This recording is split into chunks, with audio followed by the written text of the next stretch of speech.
நீங்கள் பார்த்து கொண்டிருப்பது உங்கள் ஜாஷ்வா டிவி. சகல ஜனங்களுக்கும் நற்செய்தி.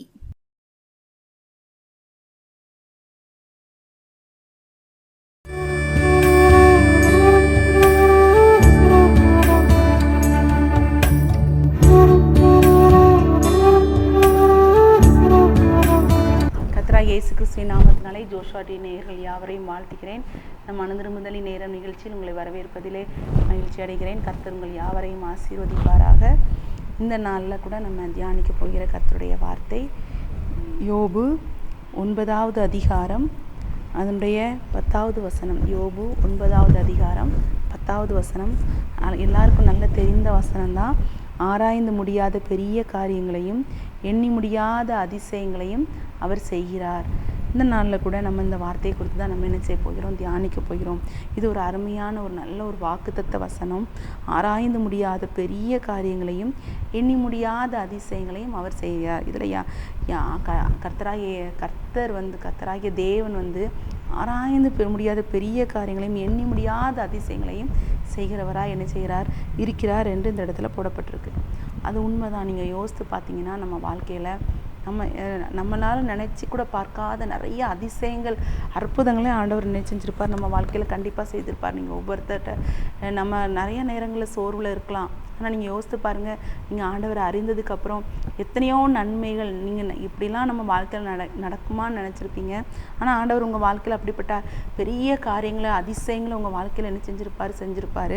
பார்த்தீங்கன்னா யாத்திராகமம் 16வது அதிகாரத்தில் அதில் 31வது வசனத்தில் பார்த்தீங்கன்னா இங்கே என்ன சம்பவம் போடப்பட்டிருக்குன்னா, இஸ்ரவேல் ஜனங்கள் ஆண்டவர் கானான் தேசத்துலேருந்து என்ன செய்கிறாரு, மோசையுடைய இதில் தலைமையில் எகிப்து தேசத்துலேருந்து கானான் தேசத்துக்கு என்ன செஞ்சிட்ருக்கிறாரு, அழைத்து கொண்டு வருகிறார். எகிப்தில் அடிமையாக இருந்த இஸ்ரவேல் ஜனங்களை ஆண்டவர் கானானுக்கு என்ன செய்கிறார், அழைத்து கொண்டு வருகிறார். அவர்கள் நடந்து வனாந்திர வழியாக என்ன செய்கிறாங்க, வராங்க.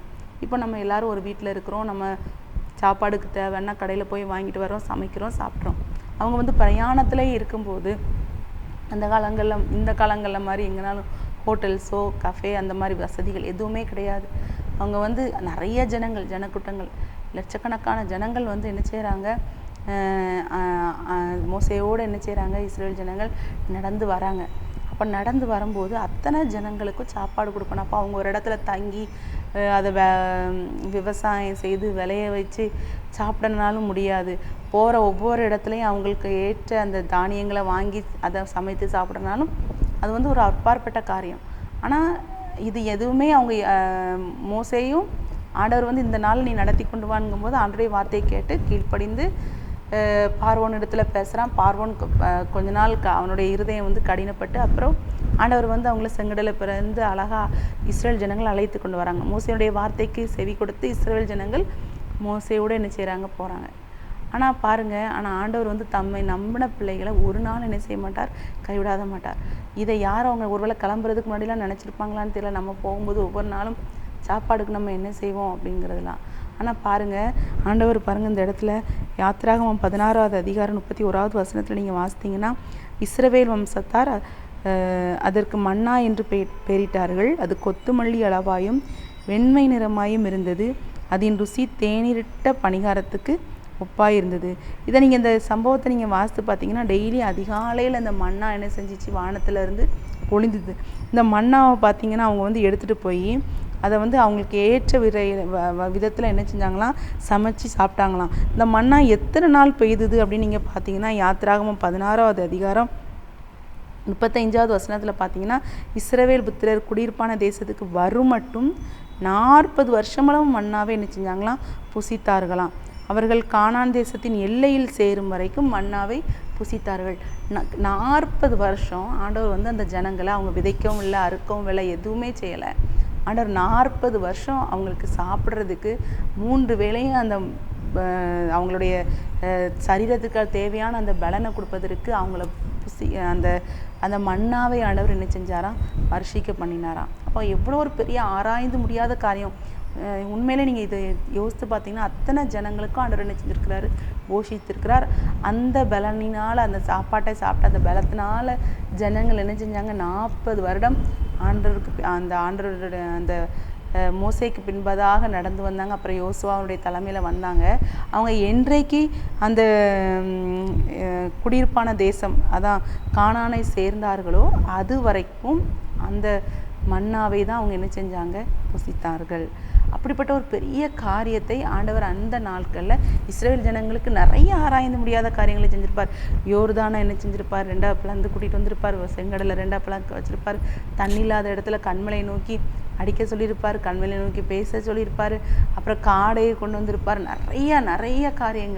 நிறைய காரியங்கள் ஒருவேளை கசப்பா தண்ணி இருந்தால் அந்த தண்ணியை மதுரமாய் மாற்றியிருப்பார். நிறைய நன்மைகளை ஆண்டவர் என்ன செஞ்சார், அந்த நாளில் இஸ்ரவேல் ஜனங்களுக்கு செய்தார்.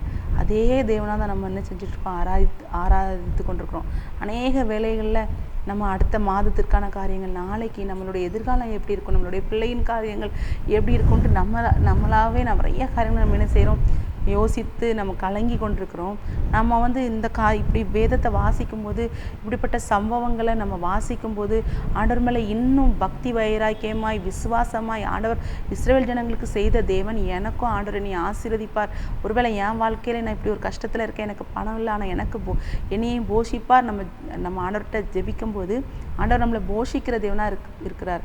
நீங்கள் பார்த்தீங்கன்னா எலியாவை பார்த்தீங்கன்னா கேரி தாற்றங்கரையில் இருப்பார். ஆண்டவர் தான் அவரை போய் ஒளிஞ்சிருக்க சொல்லுவார். அங்கே இருக்கும்போது பார்த்தீங்கன்னா 2 வேளை காலையிலையும் மாலையிலையும் அவருக்கு காகங்கள் அப்பங்களையும் இறைச்சியையும் என்ன செஞ்சான், கொண்டு கொடுத்துச்சான். அப்போ பாருங்கள், தேவனை நம்புகிற ஒருவரையும் அவர் பசியாகவோ வருத்தத்தோடவோ வாழவே என்ன செய்ய மாட்டார், வைக்க மாட்டார். அப்போ நம்ம இதெல்லாம் வாசிக்கும்போது நமக்குள்ள கலக்கங்கள் கவலைகள் வரக்கூடாது. வீட்டில் ஒன்றுமே இல்லையா, கவலையில் இருக்கிறீங்களா, ஒருவேளை இந்த நேரத்தில் உங்களுடைய வார்த்தை சரி வரும்போது கண்டிப்பாக ஆண்டவர் இஸ்ரவேல் ஜனங்களுக்கு மன்னாவை கொண்டு போஷித்த தேவன் என் வாழ்க்கையில் எனக்குள்ள தேவைகள் எல்லாவற்றையும், எங்கள் வீட்டில் இருக்கிற எல்லா அந்த வறுமையையும் மாற்றுவார், எங்கள் வீட்டில் நன்மையை தருவார், எங்கள் வீட்டில் அப்பத்தையும் தண்ணீரையும் ஆண்டவர் ஆசீர்வதிப்பார் அப்படின்னு நம்ம விசுவாசித்து நம்ம ஜெபிக்கும்போது ஆண்டவர் நம்ம வாழ்க்கையில் நன்மை செய்கிற தேவனாக இருக்கிறார். நீங்கள் சங்கீதம் 78வது அதிகாரம் அதனுடைய 24வது வசனத்தில் பார்த்தீங்கன்னா, சங்கீதம் 78:24 மன்னாவை அவர்களுக்கு ஆகாரமாக வர்ஷிக்க பண்ணி வானத்தின் தானியத்தை அவர்களுக்கு கொடுத்தார். மன்னாவை ஆண்டவர் அவங்களுக்கு வர்ஷிக்க பண்ணி வானத்தோடைய தானியம், அதான் தேவதூதர்களுக்குரிய உணவு, வானத்தின் தானியத்தை ஆண்டவர் இஸ்ரவேல் ஜனங்களுக்கு என்ன செய்தாராம், கொடுத்தாராம். இஸ்ரவேல் அந்த அளவுக்கு இஸ்ரவேல் ஜனங்களை நேசித்தார். அதில் பார்த்தீங்கன்னா வானத்தின் தானியத்தை அவர்களுக்கு கொடுத்தார். அதுக்கு முன்னாடி பார்த்தீங்கன்னா அவர் உயரத்தில் உள்ள மேகங்களுக்கு கட்டளையிட்டு வானத்தின் கதவுகளை திறந்து மன்னாவே அவர்களுக்கு ஆகாரமாக வர்ஷிக்க பண்ணினார். அப்போ வானத்தில் அவரோ பொக்கிஷத்தை ஆண்டவர் வச்சிருக்கிறார். வானத்தின் கதவுகளை திறந்து மன்னாவை அவர்களுக்கு என்ன செஞ்சாரா, ஆகாரமாய் கொடுத்தாராம். ஏன் அப்படி கொடுத்தாரு, ஆண்டவரை நம்பி அந்த ஜனங்கள் எகிப்து தேசத்தை விட்டு என்ன செஞ்சாங்க, மோசே பின்னாடி ஆண்டவரை நம்பி என்ன செஞ்சாங்க, வந்தாங்க. நிறைய நேரங்கள் அவங்க வணங்கா கழுத்துள்ளவர்களாய் ஆண்டவரை விசுவாசிக்காமல் கொஞ்சம் கஷ்டம் வரும்போது எங்களுக்கு நான் ஏன் வந்தோன்னு புலம்புனாலும், ஆனால் ஆண்டவரை விட்டு அவங்க தான் வழி விலகி சென்றார்களே தவிர ஆண்டவர் ஒரு நாள் அவர்களை என்ன செய்யலை, கைவிடலை. அவங்க என்னென்ன கேட்டாங்களோ, என்னென்ன தேவைன்னு கேட்டாங்களோ எல்லாவற்றையும் கொடுத்தாரு. பகலில் மேக ஸ்தம்பத்தோடு அவங்க கூட போனார், இரவில் அவங்களுக்கு வெளிச்சம் வேணுங்கிறதுக்காக அக்னி ஸ்தம்பத்தோடு அவங்களோட போனார். அவங்கள விட்டு அவர் எங்கேயுமே என்ன செய்யலை, வழி விலகவே இல்லை. இஸ்ரவேல் ஜனங்கள் தான் என்ன செஞ்சாங்க, வழி விலகினாங்க. அநேக வேளையில் நாமளும் அப்படி தான் இருக்கிறோம். ஆண்டவரை நம்ம விசுவாசித்து அவரை கரம் பிடித்து அவர் சொல்கிறத கேட்டு நம்ம நடந்தோம்னா நம்ம வாழ்க்கையிலையும் எப்படிப்பட்ட நன்மைகள் நம்ம நினைக்காத ஆராய்ந்து முடியாத பெரிய அதிசயங்களை ஆண்டவர் நம்ம வாழ்க்கையில் செய்கிற தேவனாக என்ன செய்கிறார், இருக்கிறார். அதே அடுத்தது நீங்கள் பார்த்தீங்கன்னா ஆண்டவர் ஆராய்ந்து முடியாத அதிசயங்களை செய்கிற அந்த நம்ம யோபுல தான் வாசிக்கிறோம். ஆனால் அது யாருடைய வாழ்க்கையில் ஆராய்ந்து முடியாத பெரிய காரியங்களை ஆண்டவர் செஞ்சுருப்பாருன்னு பார்த்தீங்கன்னா நீங்கள் யோபுடைய வாழ்க்கையை தான் நம்ம பார்க்கலாம். யோபுல நீங்கள் பார்த்தீங்கன்னா யோபுடைய வாழ்க்கையின் தொடக்கம் நம்ம யோபு அதிகாரத்தை வாசிக்கும்போது அவர் அவ்வளோ ஒரு செல்வ சீமானாய் அத்தனை குழந்தைகளோட பிள்ளைகளோட சந்தோஷமாய் ஆடு மாடு கழுதைகளோட அவ்வளோ ஒரு செல்வ சீமானாய் அவர் என்ன செஞ்சுட்டு இருந்தார், வாழ்ந்துட்டு இருந்தார். ஆனால் சாத்தான் அவனை சோதிக்கிறதுக்கு சித்தமாகி அவன் இவ்வளோ நல்லா இருக்கான், எல்லாம் நீங்கள் அவனை பாதுகாப்பாக வச்சுருக்கீங்கிற ஒரு ஆண்டவர்கிட்ட போய் இவன் பேசினதுனால ஆண்டவர் கொஞ்ச நாட்கள் அவனை சாத்தான் சோதிக்கிறதற்கு அனுமதித்தாலும், ஆனால் யோபு தன்னுடைய நாவினால் ஆண்டவருக்கு விரோதமாக ஒரு பாவத்தை கூட என்ன செய்யலை. ஆனால் யோபுக்கு அது தெரியுமா தெரியாதுன்னு கூட தெரியல. யோபு ஆனால் ஆண்டவர் என்னைய ஆசீர்வதிச்சாலும் ஆசீர்வதிக்காட்டாலும் சரிங்கிறத அவர் வந்து அந்த நாவினால் ஒரு பொல்லாப்பும் செய்யலை. ஆண்டவரை மறுதளிக்கவும் இல்லை. அவர் பாட்டுக்கு அவரை யார், அவருடைய மனைவியோ ஃப்ரெண்ட்ஸோ யார் வந்து அவர் என்ன சொன்னாலும் ஆண்டவரை அண்டி தான் என்ன செஞ்சார் இருந்தார் யோபு. அதனால தான் நம்ம பார்க்குறோம் யோபு கடைசியில் பார்த்தீங்கன்னா இப்போ 42வது அதிகாரத்தில் பார்த்தீங்கன்னா அந்த யாருமே ஆராய்ந்து அறியாத ஒரு காரியம், அவங்க ஃப்ரெண்ட்ஸ் வந்து அவ்வளோ யோபை ஹர்ட் பண்ணி என்ன செய்கிறாங்க, பேசுகிறாங்க. யோபு பேசுகிறதுக்கு எல்லாம் ஒரு விதாண்டவாதமாக நிறைய காரியங்களை பேசும்போது ஆண்டவர் வந்து என்ன செஞ்சார், அவங்க மத்தியில் பேசினார். யோபுக்கிட்டையும் பேசினார், யோபுடைய சிநேகிதர்களுடையும் ஆண்டவர் என்ன செய்கிறார், பேசுகிறார். அதுக்கப்புறம் பார்த்தீங்கன்னா இதை வந்து யோபுடைய வாழ்க்கையில் அந்த வீழ்ச்சி வந்ததுக்கப்புறம் அவங்க கூட இருந்த யோபு கூட இருந்த ஃப்ரெண்ட்ஸோ மனைவியோ யாருமே யோசித்தே பார்த்துருக்க மாட்டாங்க. திரும்ப யோபுடைய வாழ்க்கை கட்டப்படும், திரும்ப யோபுக்கு குழந்தைகள் பிறக்கும், திரும்ப யோபு வந்து ரெட்டிப்பான நன்மையை பெறுவார், யோபு பெரிய லெவலில் ஆசீர்வதிக்கப்படுவார்னு உண்மையிலே கூட இருந்த யாருமே அதை என்ன செஞ்சுருக்க மாட்டாங்க, யோசித்து பார்த்துருப்பாங்க. யோபு கூட அந்த ஒரு விசுவாசத்தில் கூட இருந்திருப்பாரோ இல்லைங்கிறது எனக்கு என்ன செய்யலை தெரியலை. ஆனால் பார்த்தீங்கன்னா ஆண்டவர் வந்து யோபை மறக்கலை, யோபை கைவிடலை. யோபை வைத்து ஒரு பெரிய திட்டத்தை வச்சுருந்தார். அதனால தான் சாத்தா அவன் என்ன செஞ்சாலும் ஆண்டவர் அதை அமைதியாக என்ன செஞ்சுட்டு இருந்தார், பார்த்துட்டு இருந்தார். அதுக்கப்புறம் பார்த்தீங்கன்னா யோபை வந்து ஆண்டவர் ரெட்டிப்பாக என்ன செஞ்சார், ஆசீர்வதித்தார். நம்ம அதை தான் பார்க்குறோம். அதில் நீங்கள் பார்த்தீங்கன்னா யோபுக்கு வந்து ஆண்டவர் எல்லாவற்றையும் அவன் இழந்தது எல்லாவற்றையும் ஆண்டவர் என்ன செஞ்சாராம், ரெட்டத்தனையாய் கொடுத்தாரா. நீங்கள் யோபு 42வது அதிகாரம் அதனுடைய 10வது வசனத்தில் பார்த்தீங்கன்னா யோபு தன் சிநேகிதருக்காக வேண்டுதல் செய்தபோது கர்த்தர் அவன் சிறையிருப்பை மாற்றினார். யோபுக்கு முன்னிருந்த எல்லாவற்றையும் பார்க்கிலும் ரெட்டத்தனையாய் கர்த்தர் அவனுக்கு என்ன செஞ்சாராம், தந்தார். முன்னிருந்த எல்லாவற்றையும் பார்க்கிலும் ரெட்டத்தனையாய் யோபுக்கு ஆண்டவர் என்ன செஞ்சாராம், கொடுத்தாராம். அப்படிப்பட்ட தேவனை தான் நம்ம என்ன செஞ்சிட்ருக்கோம், ஆராதித்து கொண்டிருக்கிறோம். அதான் நம்ம முதல்ல பார்த்தோம். யோபு 9வது அதிகாரம் 10வது வசனத்தில் ஆராய்ந்து முடியாத பெரிய காரியங்களையும் எண்ணி முடியாத அதிசயங்களையும் அவர் செய்கிறார். நம்ம வந்து அவர் அப்படி தான் நம்ம வாழ்க்கையில் நம்ம நினச்சே பார்க்க மாட்டோம், நம்ம வாழ்க்கையில் இப்படி ஒரு நன்மை ஆண்டவர் செய்வாராட்டு. ஆனால் நீங்கள் யோபுடைய வாழ்க்கை நீங்கள் அந்த யோபு 1வது அதிகாரத்துலேருந்து 42வது அதிகாரம் வர வாசித்து பார்க்கும்போது ஒவ்வொருத்தர் யோபுக்கு அவ்வளோ அட்வைஸ் பண்ணும்போது கண்டிப்பாக பேசின யாருமே யோபுடைய வாழ்க்கையில் திரும்ப ஆண்டவர் ஒரு செகண்ட் இன்னிங்ஸ் வச்சு அவன் வாழ்க்கையில் இவ்வளோ பெரிய நன்மையை கொண்டு வர என்ன செஞ்சுருக்க மாட்டாங்க, நினைத்து பார்க்க மாட்டாங்க. நிறைய நேரங்களில் நாமும் அப்படி தான் சோர்ந்து போயிருக்கிறோம். நம்மளுடைய தேவன் எவ்வளோ பெரிய வல்லமை உள்ள தேவன், அவர் வந்து இவ்வளோ பெரிய ஆராய்ந்து முடியாத காரியங்களை செய்கிற தேவன். அவர் நினச்சா எந்த காரியத்தினாலும் செய்ய முடியும்னு நம்ம வந்து நிறைய நேரத்தில் என்ன செய்ய மாட்டோம், விசுவாசிக்க மாட்டேங்கிறோம். அப்படி பார்த்தீங்கன்னா லாசரு பார்த்தீங்கன்னா மார்த்தாள் மரியாளுடைய சகோதரனாகிய லாசருவை அந்த ஊரில் ஒருவேளை மரியாள் மார்த்தாள் யாருமே யோசித்தே பார்த்துருக்க மாட்டாங்க திரும்பியும் லாசரு உயிர் தெழுந்து வருவார் என்று. ஆனால் பாருங்கள், மரித்து 4 நாள் ஆன லாசருவை ஆண்டவர் வந்து எழுப்பி உயிரோடு அவங்க கரத்தில் என்ன செஞ்சார், கொடுத்தார்.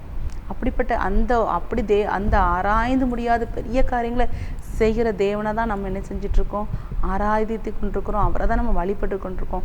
அப்போ பார்த்தீங்கன்னா அந்த மார்த்தாள் கூட சொல்லுவான் ஆண்டவர்கிட்ட, ஆண்டவரே 4 நாள் ஆச்சு அந்த கல்லறையை ஆண்டவர் வந்து கல்லறையை அடைத்து வச்சுருக்க அந்த கல்லை நகட்ட சொல்லும்போது ஆண்டவரே மரித்து 4 நாள் ஆயிற்று ஆண்டவரே நாருமே அப்படின்னு சொல்லும்போது கூட பாருங்கள், ஆண்டவர் வந்து உரத்த சத்தமாய் அவனை லாசருவே வெளியே வா என்று என்ன செய்வார், கூப்பிடுவார். நீங்கள் யோவான் 11வது அதிகாரத்தில் இந்த சம்பவத்தை குறித்து நம்ம என்ன செய்யலாம், தியானிக்கலாம்.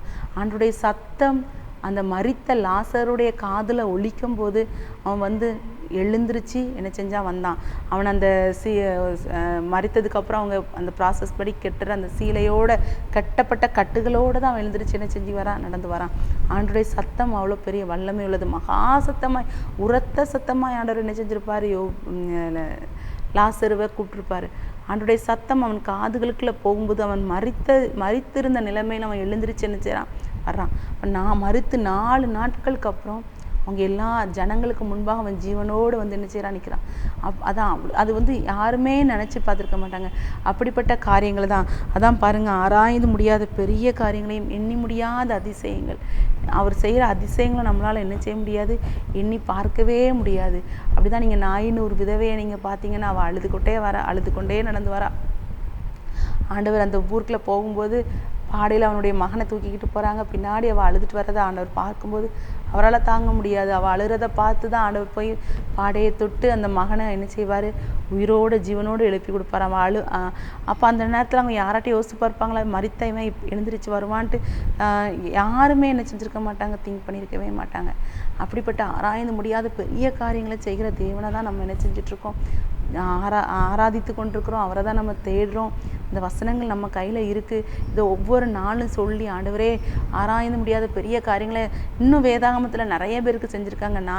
எனக்கு ஆண்டவர் இந்த வசனத்தை வச்சு தியானிக்கும் போது கற்றுக் கொடுத்தது இவங்களெல்லாம். இன்னும் உங்கள் கூட ஆண்டவர் நிறைய காரியங்களை பேசியிருக்கலாம். அப்போ அதெல்லாம் நம்ம விசுவாசித்து ஆண்டவரே எங்கள் வாழ்க்கையில் இருக்கிற எல்லா கஷ்டங்கள்லேருந்து விடுதலை தாங்க, எங்கள் வாழ்க்கையிலையும் நாங்கள் மறித்த நிலைமையில் இருக்கோம், எங்கள் வாழ்க்கை அவ்வளோதான், எங்கள் குடும்பம் இப்படியே இருந்துருமோன்னாலாம் பயத்தில் இருக்கேன், என் வாழ்க்கையில் எதிர்காலம் ஒன்று இருக்குமாங்கிற ஒரு பயத்தில் இருக்கிறேன். யாரெல்லாம் ஒருவேளை பயத்தோடு இருக்கிறீங்களா, ஆண்டவர்கிட்ட கேளுங்க. ஆண்டவரே ஆராய்ந்து முடியாத பெரிய காரியங்களையும் எண்ணி முடியாத அதிசயங்களையும் எங்களை கொண்டு செய்யுங்க ஆண்டவரே. நம்ம கேட்கும்போது ஆண்டவர் நம்ம வாழ்க்கையிலையும் ஆராய்ந்து முடியாத பெரிய காரியங்களை யோபுக்கு செய்த தேவன், லாசருக்கு செய்த தேவன், இஸ்ரவேல் ஜனங்களுக்கு அவங்க நடந்து வரும்போது 40 வருடம் அவங்கள போஷித்த தேவன் உங்கள் வாழ்க்கையில நன்மை என்ன செய்வார். அப்படியே நம்ம கண்களை மூடி ஜெபிக்கலாமா? அன்புள்ள இயேசப்பா, இந்த அருமையான வேலையில் கூட தகப்பனே இயேசப்பா, ஆராய்ந்து முடியாத பெரிய காரியங்களையும் எண்ணி முடியாத அதிசயங்களையும் செய்கிறாருங்கிற வார்த்தையை வைத்து நாங்கள் தியானித்தோம் தகப்பனே. நீங்கள் எங்களோட பேசுனீங்க ஆண்டவரே. இஸ்ரவேல் ஜனங்கள் 40 வருஷம் லட்சக்கணக்கான ஜனங்கள் ஆண்டவரே உங்கள் வார்த்தையின்படி அவங்க ஆண்டவரே மோசேக்கு பின்னாடி நடந்து வரும்போது ஒவ்வொரு நாளும் அவங்கள நீங்கள் போஷித்தீங்க, அவங்களுக்கு கொடுத்துனீங்க, அவங்கள பாதுகாத்தீங்க, அவங்க கூடயே நீங்கள் ஆண்டவரே அள்ளும் பகலும் வந்தீங்களே ஆண்டவரே இசப்பா. அதே போல் ராஜா யோபு ஆண்டவரே இசப்பா, அவன் முன்னிலைமையை காட்டிலும் பின்னிலைமையை அவ்வளோ அதிகமாக ஆசீர்வதிச்சிங்களே ஆண்டவரே. அதை யோபும் யோசித்தே பார்த்துருக்க மாட்டாங்க, அவன் ஃப்ரெண்ட்ஸோ மனைவி யாருமே திங்க் பண்ணியிருக்க மாட்டாங்க அவங்க வாழ்க்கையில் இவ்வளோ ஒரு பெரிய நன்மை வரும்னு. அப்படி தான் ராஜா, ஒருவேளை நாங்கள் எங்கள் வாழ்க்கையில் இப்படிப்பட்ட நன்மைகள் வரும்னு எங்களுக்கு தெரியாது ராஜா. ஆனால் நாங்கள் ஆராய்ந்து முடியாத பெரிய காரியங்களை செய்கிற தேவனை நாங்கள் ஆராதிக்கிறோம், அந்த தேவனை நோக்கி நாங்கள் ஜெபிக்கிறோம் ஆண்டவரே. நீங்கள் கொடுத்த வார்த்தையை வைத்து நாங்கள் தியானித்திருக்கிறோம் ராஜா. அந்த வார்த்தையை என் கூட ஆண்டவரே யாரெல்லாம் சேர்ந்து ஆண்டவரே கேட்டார்களோ விசுவாசித்தார்களோ ஒவ்வொரு பிள்ளைகளுடைய வாழ்க்கையில ராஜா ஆண்டவரே அவங்க சாட்சிகளாய் நிற்கத்தக்கதாக ஆராய்ந்து முடியாத பெரிய காரியங்களை அதிசயங்களை அவங்க வாழ்க்கையில் நீங்கள் செய்து அவங்கள மறுபடியும் தலைநிமிர பண்ணுங்க. எந்த தோல்விகளாக இருந்தாலும் எந்த வெட்கமான சூழ்நிலைகளாக இருந்தாலும் இனி அவ்வளோதான் அப்படின்னு யாரெல்லாம் சொல்கிறாங்களோ அவங்க வாழ்க்கையில் ஆண்டவரே என் வாழ்க்கையில் எழும்ப முடியுமா, நான் பிரகாசிக்க முடியுமான்னு யாரெல்லாம் திங்க் பண்ணி என் கூட சேர்ந்து ஜெபிக்கிறாங்களோ ராஜா ஆண்டவரே அவங்க வாழ்க்கையில் நீங்கள் அவங்கள மறுபடியுமாக பிரகாசிக்க பண்ணுங்க. அவங்கள ஆண்டவரை உயர்த்தி வைங்க ஆண்டவரை, விழுந்த இடத்துல எழுப்பி ஆண்டவரை உயர்த்தி மறுபடியுமாய் உயர்த்தி வைத்து ஆராய்ந்து முடியாத பெரிய காரியங்களையும் ஆண்டவரே முடியாத அதிசயங்களை செய்கிற தேவன் நீங்கள் தான் என்று அவங்களுடைய வாயால் சொல்லத்தக்கதான ஒரு பெரிய நன்மையை உங்கள் வாழ்க்கையில் நீங்கள் செய்யும்படியாக ஜெபிக்கிறேன். ஒவ்வொரு பிள்ளைகளையும் ஆசீர்வதிங்க ராஜா ஆண்டவரே. உடைய கரத்தில் ஒப்பு கொடுக்குற என்னென்ன காரியங்களுக்காக ஜெபிக்கிறாங்களோ ஆண்டவரே, எந்தெந்த இடங்களில் விற்கப்பட்டு தலை குனிந்து இருந்தாங்களோ அந்த இடங்களெல்லாம் ஆண்டவரை உயர்த்துங்க, தலை நிமிர பண்ணுங்க. யோபு ஆண்டவரே அப்புறம் எவ்வளோ ஒரு தலை நிமிர்ந்து இருந்திருப்பாரே சப்பா. அப்படிப்பட்ட ஒரு தலை நிமிர்தலை இந்த வார்த்தையை கேட்டு ஜெபிக்கிற ஒவ்வொருத்தருக்கு கொடுங்க ஆண்டவரே. அப்பா என்னென்ன காரியங்கள்ல ஆண்டவரே என் வாழ்க்கையில் இதில் ரெட்டிப்பான நன்மையை தாங்க என்று யாரெல்லாம் ஜெபிக்கிறாங்களோ அவங்க இழந்ததுக்கும் ஆண்டவரே அவங்க பட்ட கஷ்டங்களுக்கு அவமானங்களுக்கும் ஆண்டவரே சரியாய் ஆண்டவரே ரெட்டிப்பான நன்மையினால பிள்ளைகளை நீங்கள் ஆசீர்வதிக்கும்படியாக ஜெபிக்கிறேன். இயேசு நாமத்தினால ஜெபிக்கிறேன் ஜீவன நல்ல பிதாவே. ஆமென், ஆமென், ஆமென்.